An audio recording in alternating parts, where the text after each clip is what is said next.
আসসালামু আলাইকুম ওয়া রাহমাতুল্লাহি ওয়া বারাকাতুহু। সালামুন আলাইকুম তিবতুম মুবারাকাতান তাইয়্যিবা। রব্বি আউযু বিকা মিন হামাযাতিশ শায়াতিন ওয়া আউযু বিকা রব্বি আন ইয়াহজুরুন। সুবহানাকা লা ইলমা লানা ইল্লা মা আল্লামতানা ইন্নাকা আনতাল আলিমুল হাকীম। রব্বি ইশরাহ লি সাদরি ওয়া ইয়াসসির লি আমরি আহলুল উকদাতাম মিন লিসানি ইয়াফকাহু কওলি। আলহামদুলিল্লাহিল্লাযী আনজালা আলা আবিদিহিল কিতাবা ওয়া লাম ইয়াজআল লাহু ইওয়াজা। আলহামদুলিল্লাহিল্লাযী লাহু মা ফিস সামাওয়াতি ওয়া মা ফিল আরজি ওয়া লাহুল হামদু ফিল আখিরাতি ওয়া হুয়াল হাকীমুল খবীর। আলহামদুলিল্লাহিল্লাযী খালাকাস সামাওয়াতি ওয়াল আরজা ওয়া জাআলাজ যুলুমাতি ওয়ান নূর সুম্মাল্লাযীনা কাফারু বিরাব্বিহিম ইয়াদিলুন। রব্বি আউযু বিকা মিন হামাযাতিশ শায়াতিন ওয়া আউযু বিকা রব্বি আন ইয়াহজুরুন। শাহরু রমাজানাল্লাযী উনজিলা ফীহিল কুরআনু হুদাল লিন্নাস ওয়া বায়্যিনাতিম মিনাল হুদা ওয়াল ফুরকান। সকলেই বলেন রব্বানা আফরিগ আলাইনা সাবরাও ওয়া তাওয়াফানা মুসলিমিন। বলেন সবাই রব্বানা আফরিগ আলাইনা সাবরাও ওয়া তাওয়াফানা মুসলিমিন। যুক্তিবাদের যুক্তিতে হায়, যুক্তিবাদের যুক্তিতে হায়, জাহিলিয়াতের আগমন, ফের আজরের মূর্তি আবার মোদের হাতে উত্তোলন। যুক্তিবাদের যুক্তিতে হায়, জাহিলিয়াতের আগমন, ফের আজরের মূর্তি আবার মোদের হাতে উত্তোলন। সাভারের মিনার কেমনে শাহাদাতের ওই সাক্ষ্য হয়, এদেশের ভার্সিটিতে কিসের মূর্তি দেখা যায়? সাভারের মিনার কেমনে শাহাদাতের রই সাক্ষ্য হয়? এদেশের ভার্সিটিতে কিসের মূর্তি দেখা যায়? যুগে যুগে এমনি করে মূর্তি পূজক এসেছে, স্বাধীনতার দোহাই করে মূর্তি ওরা গড়েছে। যুক্তিবাদের যুক্তিতে হয় জাহিলিয়াতের আগমন, ফের আজরের মূর্তি আবার মদের হাতে উত্তোলন। মিনারে নীরবতা এ বিধান কি ইসলামের? মিনারে নীরবতা এ বিধান কি ইসলামের? মুসলমান নত জানু খাম্বা দেখে সিমেন্টের, যুগে যুগে এমনি করে মূর্তি পূজক এসেছে, স্বাধীনতার দোহাই করে মূর্তি ওরা গড়েছে। বিশ্ব শহীদ কে আছে রে তাদের চেয়ে সম্মানী? বদর উহুদ খন্দকেতে করল জীবন কুরবানি। বিশ্ব শহীদ কে আছে রে তাদের চেয়ে সম্মানী? বদর উহুদ খন্দকেতে করল জীবন কুরবানি। হয় না কেন মিনার তাদের? হয় না কেন মিনার তাদের? হয় না কেন অনুষ্ঠান? মুসলমানের করছ দাবি, কেমনে তুমি মুসলমান? যুক্তিবাদের যুক্তিতে হয় জাহিলিয়াতের আগমন, ফের আজরের মূর্তি আবার মদের হাতে উত্তোলন। সম্মানিত প্রিয় মধুপুরবাসী মুসল্লি ভাই ও বোনেরা, সর্বপ্রথম মহান আল্লাহ সুবহানাহু ওয়া তাআলার দরবারে ইলাহিতে লাখো কোটি সুজুদ ও শুকর আদায় করছি। সকলেই বলি আলহামদুলিল্লাহি রাব্বিল আলামিন। আলহামদুলিল্লাহি রাব্বিল আলামিন। দরুদ সালাম বর্ষিত হোক বিশ্ব নবীজি মুহাম্মদুর রাসূলুল্লাহ, সকলেই বলুন সাল্লাল্লাহু আলাইহি ওয়াসাল্লামের প্রতি। আমার সম্মানিত মুসল্লি ভাই ও বোনেরা, সকল ধর্ম বর্ণ গোত্র বয়স শ্রেণী পেশা যুগ জাতের মানুষের জন্য ইহকালের জীবনে কল্যাণ চাই, পরকালের জীবনে কল্যাণ চাই এবং জাহান্নামের আযাব থেকে বাঁচতে চাই। আল্লাহ রাব্বুল আলামিন, যিনি বিশ্ব জাহানের সৃষ্টিকর্তা, আমাদের রব, তিনি শিখিয়ে দিয়েছেন বান্দাদেরকে তার প্রিয় বান্দারা কিভাবে তার কাছে ইহকালের জীবনে কল্যাণ চাবে, পরকালের জীবনে কল্যাণ চাবে এবং জাহান্নাম থেকে বাঁচতে চাবে।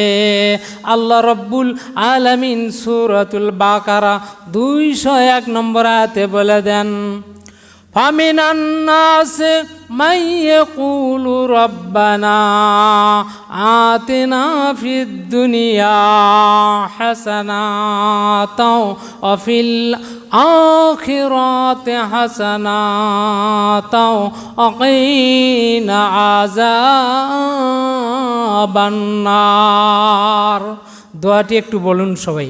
রব্বানা আতিনা ফিদ দুনিয়া হাসানাতাও ওয়া ফিল আখিরাতি হাসানাতাও ওয়া কিনা আযাবান নার। সম্মানিত উপস্থিত ভাই ও বোনেরা, আজকের খুতবার বিষয় হচ্ছে,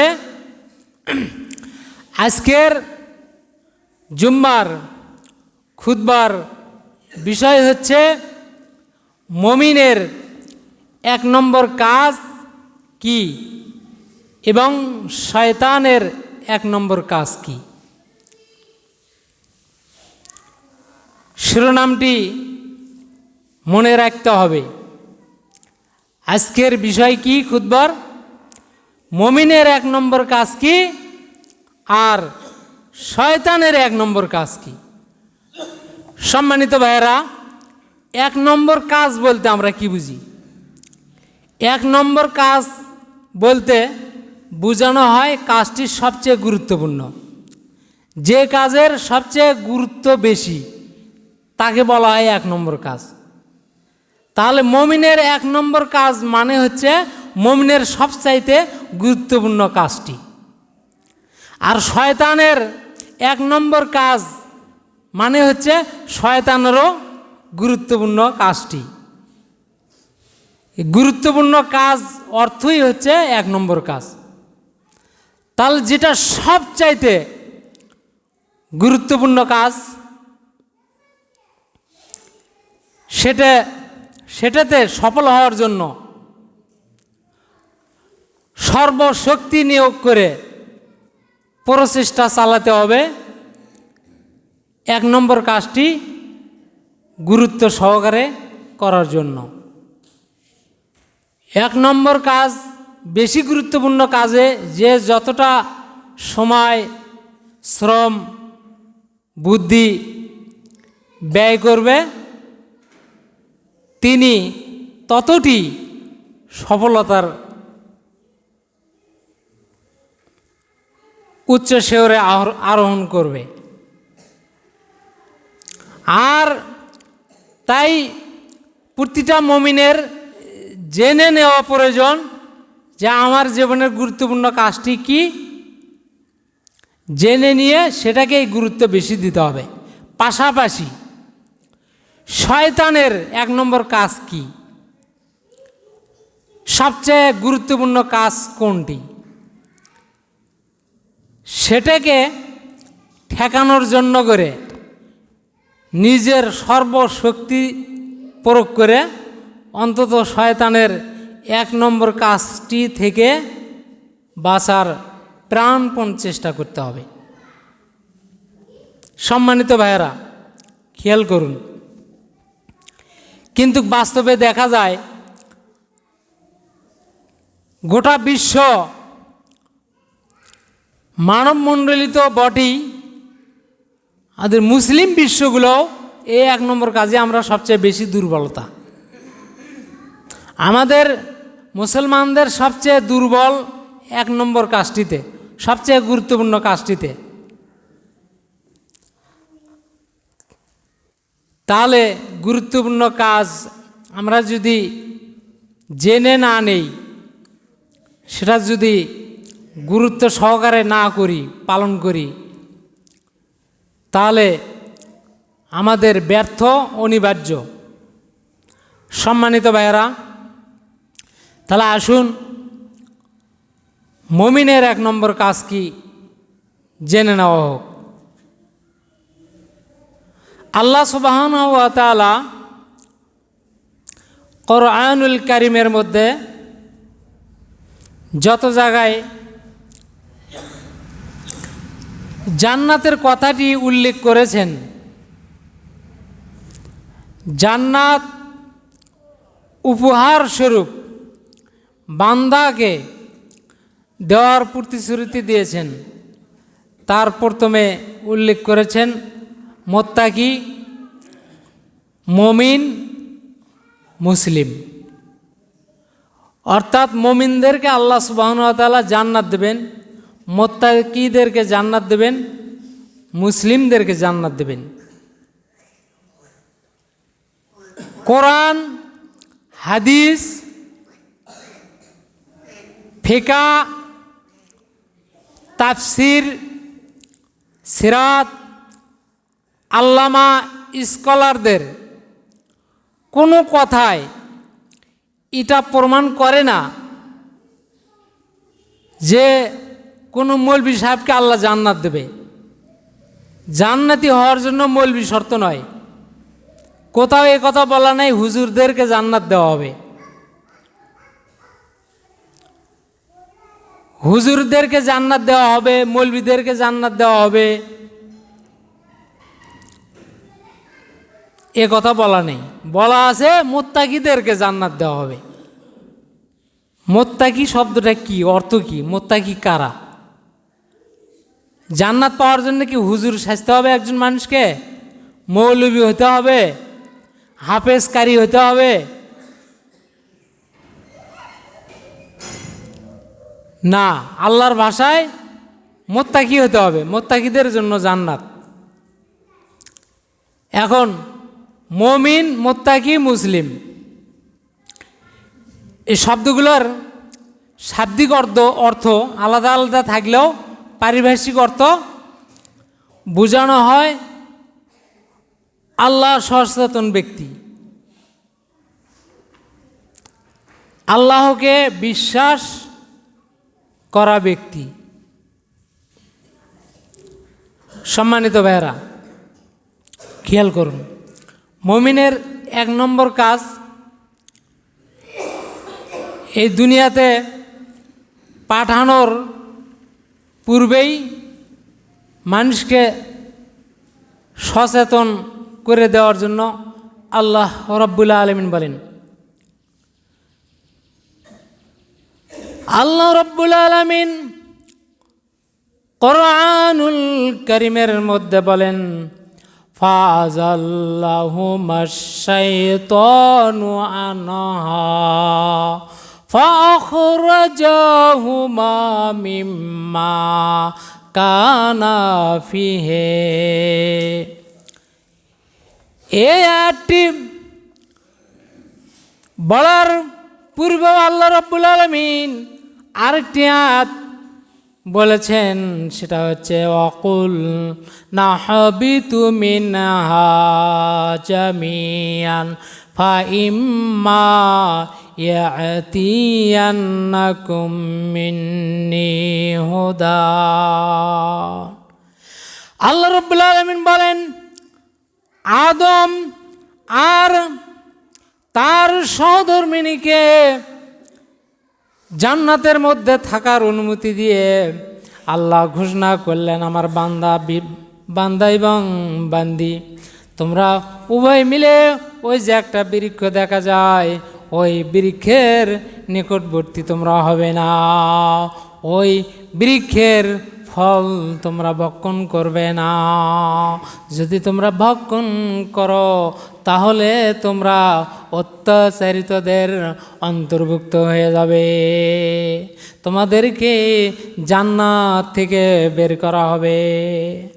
আমার সম্মানিত ভাইরা, এই কথা বলার পর আল্লাহ রাব্বুল আলামিন বললেন, ফাআযাল্লাহুমাশ শাইতানু আনহা ফাআখরাজাহুমা মিম্মা কানা ফিহি ওয়াকুলনা বিতু মিনহা ওয়াকুলনা হাবিতু বা'যুকুম লিবা'যিন আদুওয়ালাকুম ফিল আরযি মুস্তাকারুন ওয়া মাতাউন ইলাইহিন।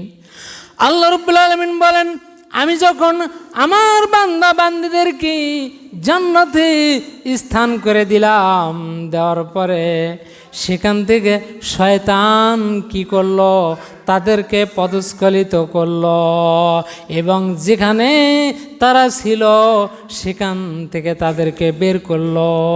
বের করার পরে আল্লাহ রাব্বুল আলামিন বলেন, আমি বললাম, এই যেই শয়তানের কারণে তোমরা জান্নাত থেকে বের হলা, এই শয়তানের কার্যকলাপ হচ্ছে তোমাদের শত্রুতা করা।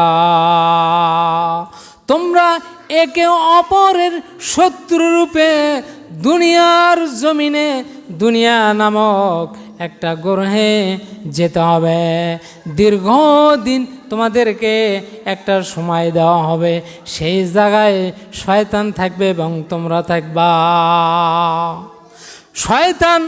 শয়তানের এক নম্বর কাজ হচ্ছে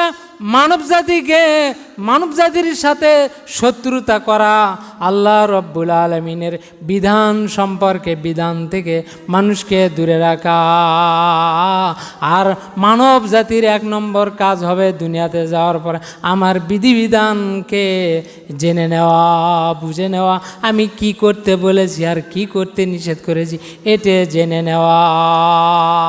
অতএব তোমরা একে অপরের শত্রুরূপে চিহ্নিত হয়ে দুনিয়ার জমিনে যাও। সম্মানিত ভাইয়েরা, আল্লাহ রব্বুল আলামিন আমাদেরকে প্রতিশ্রুতি দিয়েছেন এই দুনিয়ার জমিনে এসে শয়তান আমাদের সাথে শত্রুতা করবে। আমরা যদি এক নম্বর কাজটি, অর্থাৎ সবচেয়ে বেশি গুরুত্বপূর্ণ কাজটি যদি গুরুত্ব সহকারে আমরা পালন করতে পারি, তাহলে আমাদেরকে যেই জান্নাত থেকে বের করে দেওয়া হয়েছে, আবার আমরা শয়তানকে ব্যর্থ করে দেওয়ার মাধ্যম দিয়ে আমরা ওই জান্নাত অর্জন করতে পারবো।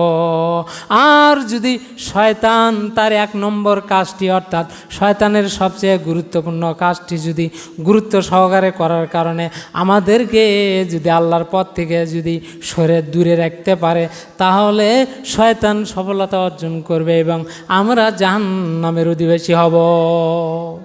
তাহলে যেই কাজটি গুরুত্ব দিয়ে করলে আমরা জান্নাত পাব, সেই কাজটি জেনে নেওয়া, সেই কাজটি কি, আর পাশাপাশি শয়তানের গুরুত্বপূর্ণ কাজটি কোনটি সেটার থেকেও আমরা সতর্ক থাকতে হবে, সবচেয়ে বেশি গুরুত্ব দিতে হবে। আমার সম্মানিত ভাইয়েরা, আল্লাহ রাব্বুল আলামিন বলেন, ওয়াল্লাযীনা ওয়াকাযযাবু বিআয়াতিনা উলাইকা আসহাবুন নার হুম ফিহা খালিদুন। মুমিনের এক নম্বর কাজ হলো আমি যে বিধিবিধান দিয়েছি ওই বিধানকে জেনে নেওয়া, বুঝে নেওয়া, সে অনুপাতে কার্যকলাপ পরিচালনা করা, জীবনকে পরিচালনা করা। তাহলে আমরা মুসলিমরা আজকে সবচাইতে বেশি দুর্বল কোন কাজে? যেটা আমাদের এক নম্বর কাজ। এক নম্বর কাজ কি? মুমিনের এক নম্বর কাজ হচ্ছে মহাগ্রন্থ আল কোরআন, এই আল কোরআনকে জেনে নেওয়া।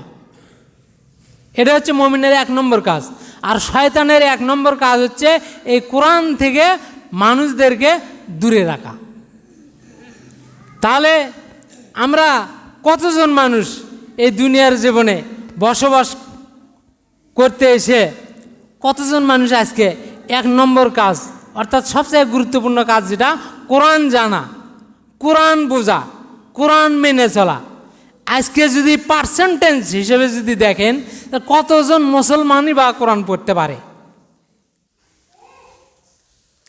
আর শয়তানের এক নম্বর কাজ হচ্ছে কোরআন থেকে দূরে রাখা।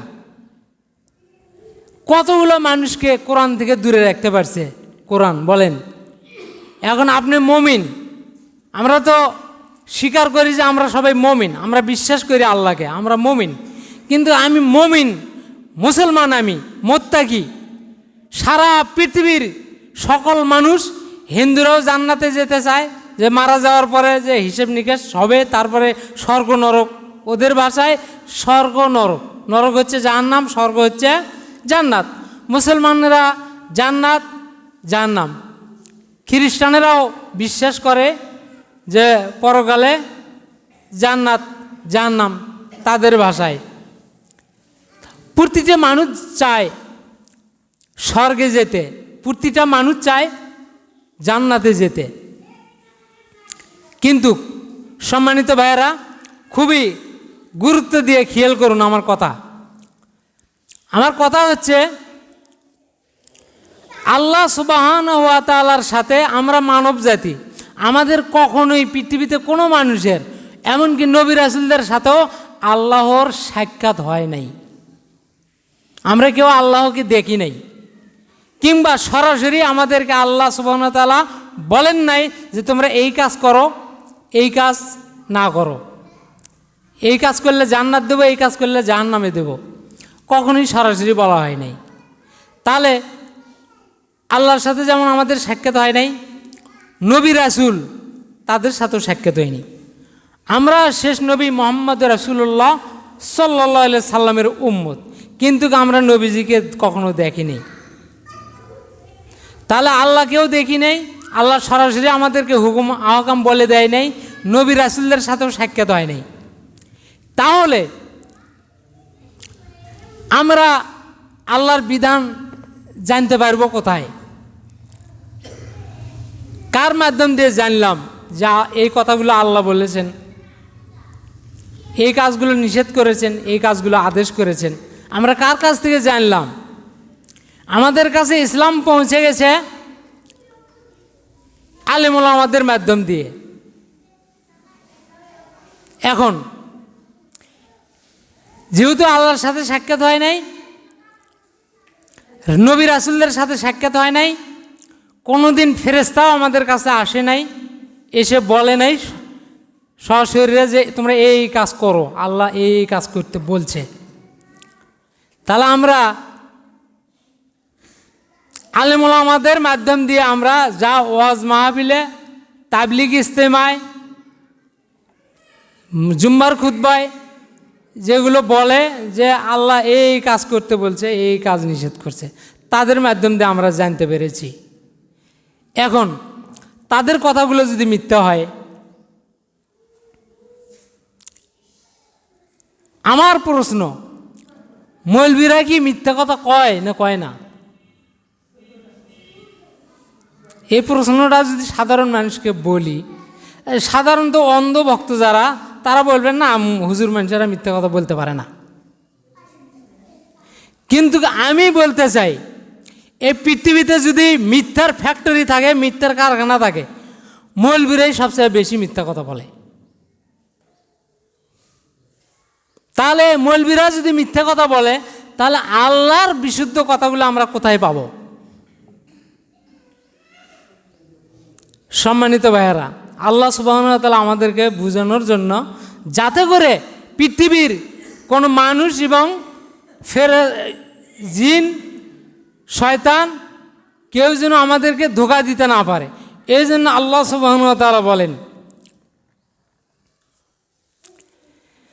আলিফ লাম মিম যালিকাল কিতাবু লা রাইবা ফীহি হুদাল লিল মুত্তাকিন।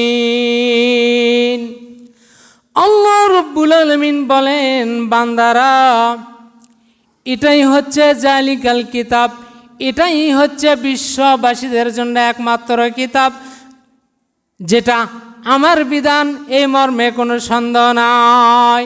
এই কিতাবের কাজ হচ্ছে মানুষদেরকে হিদায়াত করা, এই কিতাবের কাজ হচ্ছে মানুষদেরকে সরল সঠিক বিশুদ্ধ পথে পরিচালিত করা।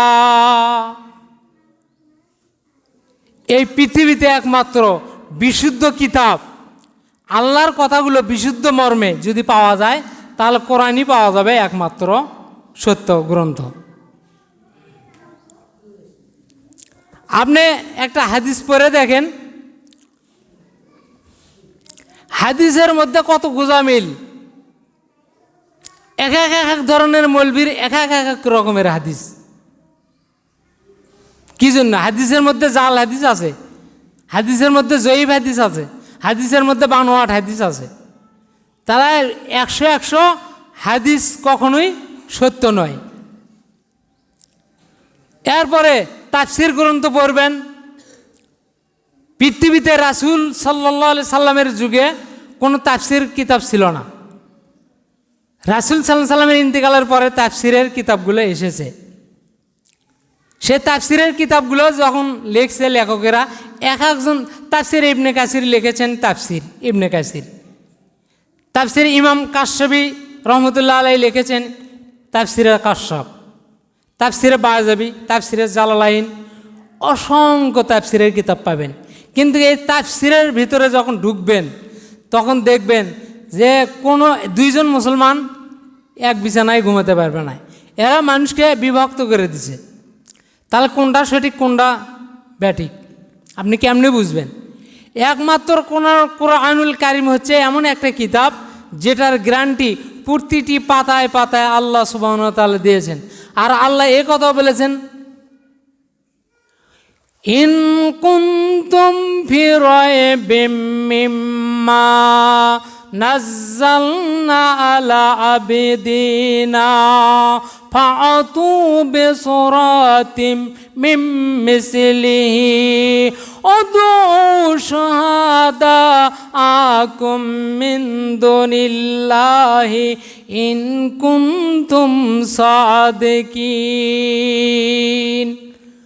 আমি তোমাদের কি হিদায়াতের জন্য যেই কিতাবখানা দিয়েছি, এই কিতাবের মধ্যে যদি কারো সন্দেহ হয় এটা যে আল্লাহর কিতাব, হতেও পারে নাও হতে পারে, এইরকম যদি তোমাদের মনে কোনো রকম দ্বিধা দ্বন্দ্ব সংশয় বাসা বাঁধে, তাহলে তোমরা অনুরূপ কোরআনের ছোট্ট একটি সূরা কিংবা আয়াত রচনা করে নিয়ে আসো। আমার সম্মানিত ভাইয়েরা, 1400-1500 বৎসর অতীত হয়ে গেছে। এই কোরআনের বিশুদ্ধতার প্রশ্নে কেউ মোকাবেলা, এই চ্যালেঞ্জটি আজ পর্যন্ত কেউ গ্রহণ করতে পারে না। এই কোরআন থেকে যদি কেউ কথা বলে, সেই কথাটি কেবল বলা যাবে এটা আল্লাহর কথা 100%। কিন্তু সম্মানিত ভাইয়েরা, একটা কথা খেয়াল করেন, সময় সংক্ষেপ, জান্নাতের থেকে বের করে দিয়েছিল আমাদেরকে, আমাদের আদি পিতা মাতাকে জান্নাত থেকে বের করে দিয়েছিল ষড়যন্ত্র করে। তার নাম হচ্ছে মিস্টার ইবলিশ শয়তান। তাহলে এই মিস্টার ইবলিশ শয়তানের জান্নাত থেকে বের করে দেওয়ার কৌশলটা কি ছিল? তার 1 নম্বর কৌশল ছিল মানুষের হিতাকাঙ্ক্ষী সাজা, আদমের হিতাকাঙ্ক্ষী সাজা। আদম আলাইহিস সালাম যখন জান্নাতের মধ্যে সুখে শান্তিতে বসবাস করতেছেন, তখন শয়তান এসে তাদের সামনে একদিন কান্না কাটা শুরু করলো। কান্দিচ্ছে, করুণ করে কান্না করতেছে। আদম আলাইহিস সালাম এবং তার সহধর্মিনী ইবলিশ, মিস্টার ইবলিশের কান্না শুনে তাকে জিজ্ঞেস করলেন, আপনি এত মায়া কান্না কি কারণে? ইবলিশ বললেন, আমার যত মায়া কান্না হলো আপনার জন্য, কারণ আপনাকে আল্লাহ রব্বুল আলামিন বলেছে ওই নিষিদ্ধ বৃক্ষের নিকটে না যেতে। কি জন্য নিষেধ করা হয়েছে তোমরা কি জানো? কয় না, আমরা জানি না। মিস্টার ইবলিশ বললেন, তোমরা যদি ওই বৃক্ষের ফল ভক্ষণ করো তাহলে এই জান্নাতের মধ্যে তোমরা চিরদিন থাকতে পারবা, আর যদি ওই ফল তোমরা ভক্ষণ না করো তাহলে তোমাদেরকে নির্দিষ্ট সময় পরে তোমাদেরকে জান্নাত থেকে বের করে দেওয়া হবে। দেখছেন কত বড় একটা ধোঁকা। বলেছে যে ওটা এই কাজটি করতে নিষেধ করেছে আল্লাহ, কি জন্য? তোমরা যাতে চিরদিন এখানে থাকতে না পারো, সেই জন্য নিষেধ করা হয়েছে। যদি একটু চেখে দেখো, টেস্ট করো, তাহলে তোমরা চিরদিন এখানে এই জান্নাতের মধ্যে থাকবা। এই ফুসলানোর কারণে তারা ভুলটি করে বসল। আমার সম্মানিত ভাইরা, এই ভুল করার পরে আল্লাহ রব্বুল আলামিন কত নম্বর সংকেত, সতর্ক সংকেত জানিয়ে দিলেন যে এই হচ্ছে তোমাদের শত্রু। তোমরা যখন দুনিয়াতে যাবা, এইভাবেই তোমাদের সামনে মন্দ কাজগুলোকে চাকচিক্য করে তুলে ধরবে, আকর্ষণীয় করে তুলে ধরবে আর তোমাদেরকে বলবে এই মন্দ কাজটি করলে তোমরা জান্নাতে যেতে পারবা। জান্নাতের প্রলোভন তারাই দেখাবে। আমার সম্মানিত ভাইয়েরা, তাহলে এখন সশরীরে সাক্ষাৎ হয়েছিল মিস্টার ইবলিসের সাথে আদম আলাইহিস সালামের জান্নাতের মধ্যে। এখন দুনিয়ার জীবনেও শয়তানকেও আল্লাহ পাঠিয়েছেন, মানুষকেও পাঠিয়েছেন এই দুনিয়াতে। তো আমরা কি শয়তানকে দেখতে পেরেছি? পারি নাই। কিন্তু দেখা যাচ্ছে আমাদের মধ্যে যারা ইসলামের পথে আমাদেরকে দাওয়াত দিচ্ছে, তাবলিগ ইস্তেমার নাম করে, ওয়াজ মাহফিলের নাম করে, মসজিদের খুতবার মধ্যেও জাল জয়ীব কথাবার্তা বলা হয়।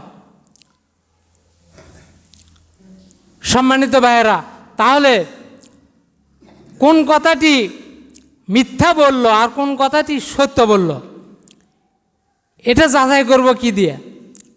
এটা যাতে আমরা যাচাই করতে পারি, এই জন্য আল্লাহ রাব্বুল আলামিন বলেন, শাহরু রমাজানাল্লাযী উনজিলা ফীহিল কুরআনু হুদাল লিন্নাস ওয়া বায়্যিনাতিম মিনাল হুদা ওয়াল ফুরকান। আমি তোমাদের জন্য রমজান মাসে নাজিল করেছি মহাগ্রন্থ আল কোরআন। আমার বান্দারা, আমার কোন কথাটি সত্য আর কোন কথাটি আমার নয়, এটা যদি তোমরা যাচাই করতে চাও, এর জন্য আমি সত্য মিথ্যার পার্থক্যকারী বিধান হিসেবে নাজিল করেছি কোরআনুল কারীম, যার যেটা হচ্ছে হুদাল লিন্নাস। এই কোরআন হচ্ছে একমাত্র মানব জাতির জন্য হুদাল লিন্নাস, মানুষের পথ প্রদর্শক। আমার সম্মানিত ভাইয়েরা, এই কোরআনকে, কোরআন থেকে যারা দূরে রাখে মানুষকে, যারা বলে কোরআন সাধারণ মানুষের জন্য নয়, কোরআন সাধারণ মানুষ বুঝতে পারবে না, বরঞ্চ এর উল্টোটা একটা বই লিখেছে, আলেম ওলামারা পরামর্শ দেয়, এ কোরআন পড়ার পরামর্শ দেয় না, কোরআন অর্থ বুঝে জানার পরামর্শ দেয় না। তারা নিজ নিজ একটা করে সংগঠন খাড়া করছে, একটা করে দল গঠন করেছে, সেই দলের নেতা পছন্দ করে একটা বই লিখেছেন, সেই বই দিয়েছে মানুষকে হিদায়াতের জন্য। এই কাজটি কে করে? এই কাজটি করে আলেম নামধারী নাম দিয়ে, কিন্তু শয়তানের কাজটি করিচ্ছে। আমি বাস্তব প্রমাণ দিচ্ছি, দেখেন। এই যে কিতাবটির নাম হচ্ছে ফাজাইল আমল। এই কোরআনের সাথে বাস্তব যে শয়তানি করে তার একটা জ্বলন্ত উদাহরণ হচ্ছে এই ফাজাইল আমল। এই টঙ্গীর পার্টি তাবলিগ জামাত যারাই যে মসজিদে ঢোকে, সেই মসজিদে ওই খুতবার মেম্বার থেকে এই কোরআনুল কারীম দূরে সরে দেয়, দূরে সরে দিয়ে একটা ফাজাইল আমল ঢুকায়। এই ফাজাইল আমল কার লেখা? মাওলানা দেখেন লেখা আছে মোহাম্মদ জাকারিয়া সাহেব কান্দালবি রহমতুল্লাহ আলাই। তাহলে কান্দালবি রহমতুল্লাহ আলাই জাকারিয়া যেটা বলবেন ওটা কি আল্লাহর কথা? ওটা যদি কোরআনে না থাকে সেটা তার কথা। আমি মসজিদের খুতবায় উঠে আমি বলেছি আল্লাহ বলেছে এই কথা। কে বলেছে? আল্লাহ বলেছে। সেই কথা যদি কোরআনে থাকে তাহলে আল্লাহর কথা। আর আমি বললাম যে আল্লাহ বলেছে এই কথাটি, সে কথা যদি কোরআনে না থাকে ওটা কি আল্লাহর কথা হবে? আল্লাহর কথা কোথায় পাবেন? আল্লাহর কথায় একমাত্র পাবেন কোরআনে। সম্মানিত ভাইয়েরা, পুরো কোরআন আপনি পড়েন, অধ্যয়ন করেন, পুরো কোরআন যদি অর্থ বুঝে আপনি পড়েন, তাহলে পুরো কোরআনের সামারি, একটা মূল বক্তব্য জান্নাতে যাওয়ার জন্য পাবেন হচ্ছে আল্লাহ রাব্বুল আলামিন বলেছেন, বান্দাদেরকে সহজ কথা বলেছেন যে জান্নাত পেতে হলে দুটি শর্ত, একটা হচ্ছে ঈমান আর একটা হচ্ছে সৎকর্ম। ঈমান মানে বিশ্বাস করা, আল্লাহকে বিশ্বাস করলেন তাহলে আপনি 50% জান্নাতের অধিকারী হলেন। আর পরে যদি সৎকর্ম অর্থাৎ মানব জাতিকে উপকার, মানুষের উপকার হয় এমন কাজ যদি করেন তাহলে আর 50%। তাহলে মানব জাতির কল্যাণ এবং আল্লাহর প্রতি বিশ্বাস এই মিলে আল্লাহ জান্নাতের প্রতিশ্রুতি দিয়েছেন। অনুরূপভাবে জাহান্নামে যাওয়ার কাজগুলো যদি পুরো কোরআন পড়েন তাহলে দুটি, একটা হচ্ছে অবিশ্বাস, অসৎকর্ম। আপনি আল্লাহকে অবিশ্বাস করবেন 50 জাহান্নামী, আর অসৎকর্ম করবেন, মানুষের ক্ষতি করবেন, তাহলে আপনি জাহান্নামী 100-100। তাহলে অসৎকর্ম আর অবিশ্বাস এই দুটো জাহান্নামে যাওয়ার কারণ, আর সৎকর্ম এবং বিশ্বাস এই দুটি হচ্ছে জান্নাতে যাওয়ার কারণ। এখন সৎকর্ম কি কি আল্লাহ সুবহানাহু ওয়া তাআলা কোরআনুল কারীমে বলেছেন। সৎকর্মের লিস্টও এই কোরআনে পাবেন। আপনি কোরআনটা আপনি মানব জাতি মুসলিম হিসেবে অর্থওয়ালা একটা কোরআন আপনি কিনেন, আপনি শরীরের রক্ত বিক্রি করে হলে আপনি কোরআন শেখার চেষ্টা করেন, কোরআন বোঝার চেষ্টা করেন। কোরআনের মধ্যে কথাগুলো পাবেন হলো অরিজিনাল কথা, আল্লাহর কথা। আর মোল্লার কথার মধ্যে ডুপ্লিকেট কথা, জাল জুয়াচুরি যত কথা আছে মোল্লাদের কথা। 4 মোল্লা এক জায়গা হলেন তোর 4 মাযহাবের হয়ে যাবি, আপনি কোন মাযহাব মানবেন আর কোন মাযহাব মানবেন না।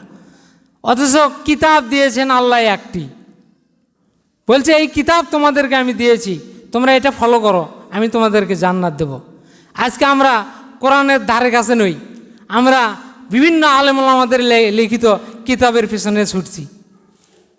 কেউ 6 উসুল, কেউ জান্নাতে যাওয়ার জন্য পীর ধরাকে ফরজ করেছেন।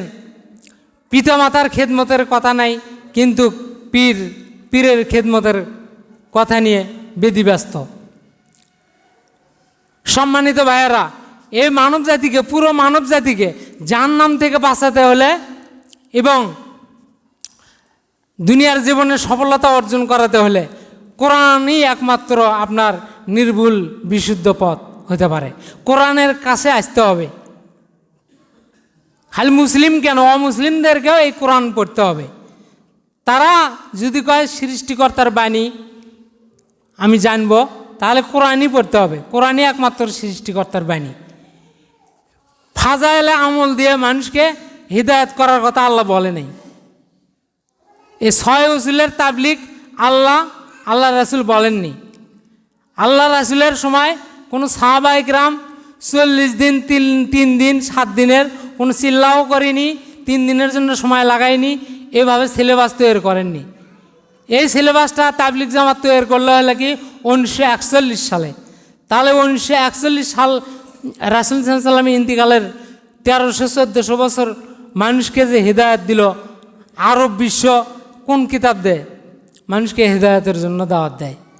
আরব বিশ্বে যান, কোরআন ছাড়া হিদায়াতের জন্য অন্য কোনো কিতাব দেয় দাওয়াত দেওয়া হয় না। কিন্তু এই বাংলাদেশ, ভারত, পাকিস্তান এই 3টি এতই আজব দেশ, এই দেশে ইসলামের নাম করে, কোরআন হাদিসের দিকে ডাকার নাম করে শত শত অগণিত দল মত সংগঠন গড়ে তুলছে। আমার সম্মানিত ভাইয়েরা, সাধারণ দুনিয়ার সকল মানুষ চায়, তাদের কামনা হচ্ছে আমরা মারা গেলে জান্নাত যেতে চাই, জান্নাত পেতে চাই। এই জন্য তাবলিগ জামাতের লোক বলল, তোমরা যদি আমাদের সাথে সময় লাগাও, 3 দিন 40 দিন যদি সময় লাগাও, ওই যে ইজতেমায় যদি টঙ্গীর মাঠে যাও, তাহলে তোমরা জান্নাত পেয়ে যাবা। কিছু লোক আমরা এই উদ্দেশ্যে ছুটলাম তাবলিগ জামাতের দিকে। আবার কিছু লোক চরমোনাই বলল যে আমার সংগঠন করলেই তোমাদেরকে জান্নাত দেওয়া হবে, জান্নাত পাবা। কিছু লোক জামাত ইসলামের দিকে ছুটল, ইসলামী শাসনতন্ত্রের দিকে ঝুঁকে পড়ল। এইরকম করে জান্নাত পাওয়ার জন্যে মানে মুষ্টি মুষ্টি মুষ্টি মুষ্টি যতগুলো সংগঠন আছে, প্রত্যেক সংগঠনেরই লোক আছে। সব সব সংগঠনত যাচ্ছে কি মনে করে, মুক্তির জন্য যাচ্ছে না, ভালো কাজের নিয়ত করেই যাচ্ছে যে জান্নাত পাবো আমরা। কিন্তু জান্নাতের মালিক তো চরমনাই নয়, জান্নাতের মালিক তো মৌলানা ইলিয়াস নয়, জান্নাতের মালিক তো আলে হাদিস আন্দোলনের কোনো নেতা নয়, জান্নাতের মালিক ইসলামিক কোনো সংগঠনের মালিক নয়। জান্নাতের মালিক হচ্ছে আল্লাহ, এবং আল্লাহ বিধান বলে দিয়েছেন, তার বিধান মাত্র একটি, কোরআনুল কারীম। এই জান্নাতের বর্ণনা দিয়েছে, তোমরা এই কাজ করলে জান্নাতে যেতে পারবা, এই কাজ করলে তোমরা জাহান্নামে যাবা। সম্মানিত ভাইয়েরা, আসুন আমরা যেখানে গেলে কোরআন শেখা যাবে, যেখানে গেলে কোরআন বোঝা যাবে, যে সংগঠন কোরআনের দাওয়াত দেয়, আমরা মৃত্যুর আগে প্রাণপণ চেষ্টা করব এই কোরআনকে জানার জন্য, কোরআনকে বোঝার জন্য। 10 শতক জমি বিক্রি করে হলে আপনি কোরআন শেখেন। 10 শতক জমি যদি কম কেনা পড়ে জীবনে, কেনেন, কম কেনেন, কোরআন শেখেন। সন্তানদেরকে সর্বপ্রথম কোরআন শিক্ষা দিন। কোরআন শিক্ষা দেওয়ার পাশাপাশি সাথে সাথে এই দুনিয়াবি স্কলার করে গড়ে তোলার জন্য আপনার প্রিয় সন্তানটিকে জানি বর্তমানের যুগের সাথে কম্পিটিশন করতে পারে, প্রতিযোগিতা করতে পারে, সফলতা অর্জন করতে পারে, এই জন্য আপনি শিক্ষা দিন, ইঞ্জিনিয়ার বানান আপনার সন্তানকে। কোরআন শিক্ষা দেওয়ার পাশাপাশি ইঞ্জিনিয়ার বানান। আপনার সন্তানকে কোরআন শিক্ষা দিন, পরবর্তীতে আপনি MBBS ডাক্তার বানান। আপনার প্রিয় সন্তানটিকে কোরআন শিক্ষা দিন, তারপরে BCS ক্যাডার বানান। আপনার সন্তানকে, আপনার ফ্যামিলিকে, আপনার পুত্রবধূকে, আপনার মেয়ে জামাইকে, আপনার নিজেকে, আপনার সপরিবারকে, আপনার গ্রামবাসীকে দাওয়াত দেন হচ্ছে কোরআন। কোরআন শেখার পাশাপাশি আধুনিক শিক্ষায় শিক্ষিত করে তোলেন। ইসলাম এমন নয় যে আপনার সন্তানকে মাদ্রাসায় পড়াবেন তাহলে জান্নাত যাবেন, আধুনিক শিক্ষা দিতে পারবেন না। আধুনিক শিক্ষা এবং ইসলামিক শিক্ষার সমন্বয়ে যে শিক্ষা, সেটা হচ্ছে শিক্ষা। এমন নয় আপনার সন্তানকে এমন প্রতিষ্ঠানে ভর্তি করিয়েন না যেখানে শুধু কোরআন মাথা ঝুঁকে ঝুঁকে কোরআন পড়বে, মুখস্থ করবে, এর অর্থ জানবে না, আর কি করবে, ওই সেদিনে সালা বস্তা নিয়ে আপনার সন্তানেরা বাড়ি বাড়ি জাকাতের ধান ভিক্ষা করে বেড়াবেন। আমার সম্মানিত ভাইয়েরা, আমি কারো বিরোধিতা করছি না, কাউকে ছোটো করছি না, বোঝার চেষ্টা করুন। একটা প্রাইমারি স্কুলের ছাত্র কিংবা হাই স্কুলের ছাত্রকে যদি চাওয়ার কাছে ব্যবহার করেন, তাহলে ওই চাইতে পারবে না মানুষের কাছে টাকা। কিন্তু একটা ছেলেকে যখনই আপনি মাদ্রাসায় পড়াচ্ছেন, এই মাদ্রাসার শিক্ষকেরা দিয়ে পাঠাচ্ছে, ছোট ছোট বাচ্চাদেরকে দিয়ে পাঠাচ্ছে বাড়ি বাড়ি চাওয়ার জন্য। আচ্ছা ভাই, কোরআন কি এতই অবমূল্যায়ন আমাদের কাছে হয়ে গেল? কোরআন শিক্ষা দিলে এই কোরআন কিনার নাম করে টাকা চাওয়া বেড়ান লাগবে, আর মাদ্রাসা পড়ানোর নাম করে টাকা চাওয়া বেড়ান লাগবে। কোরআনকে আমরা কতটা অবহেলার পাত্র করেছি। কোরআন পড়বি যাক, তাক সাহায্য করবেন কেন? Primary school, high school, college, ভার্সিটিতে পড়ে, তারা কখনোই ভিক্ষা করে পড়ে না। আর এই কোরআন শিখে দিলেন দুই, এই কোরআনের নামে যত মাদ্রাসা চালু করা হয়েছে, এগুলো শুধু জাকাত সদকা, এতে করে মানুষের মাথার মধ্যে মেসেজটা যায় যে আমার সন্তানকে যদি বড় লোকেরা ভাবে যে আমার সন্তানকে যদি এই মাদ্রাসাতে দেই, এভাবে চাওয়া শিখবে, চাওয়া বেড়াবে, কোনো গ্রাজুয়েট হতে পারবে না, তাওতে তার সন্তানকে দেয় না। এ কোরআন শিখায় না তাদের সন্তানদেরকে কেজি ক্যাডেট ভালো ভালো নামি দামি সরকারি প্রতিষ্ঠানে পড়ানো হয়, কিন্তু বাস্তব জীবনে দেখা যাচ্ছে যে কোরআন পড়তে পারে না তার সন্তানটি। এত মেধাবী সন্তান কিন্তু কোরআন পড়তে পারে না। সম্মানিত ভাইয়েরা, কোরআন যদি আপনি মূল্যায়ন কম করেন, তাহলে দুনিয়াবী শিক্ষা আপনার কোনো কাজে আসবে না। আর যদি শুধু দুনিয়াবী শিক্ষা না থাকে, শুধু কোরআন পড়তে পারেন, আপনি মুখস্থ পড়েন, তাহলে আরবি পড়েন, কোনো অর্থই জানেন না, তাহলে আপনার এই সন্তান কি করবে? দুনিয়ার ক্ষেত্রেও কোনো কাজে লাগবে না, আপনার ইনকাম করতে পারবে না, তাহলে দুনিয়ায় তার অসল। আর দুনিয়াতে চলতে ফিরতে না পারলে ভিক্ষু গেলে তার জন্য ইবাদত করাও কঠিন হয়ে আসবে। আল্লাহ সুবহানাহু ওয়া তাআলা আমাদের সকলকে তৌফিক দান করুন বোঝার। এই দাবি এই দেওয়া এই দোয়া রেখে আজকের সংক্ষিপ্ত খুতবা শেষ করছি। সুবহানাকা আল্লাহুম্মা ওয়া বিহামদিকা আশহাদু আল্লা ইলাহা ইল্লা আনতা আস্তাগফিরুকা ওয়া আতুবু ইলাইক।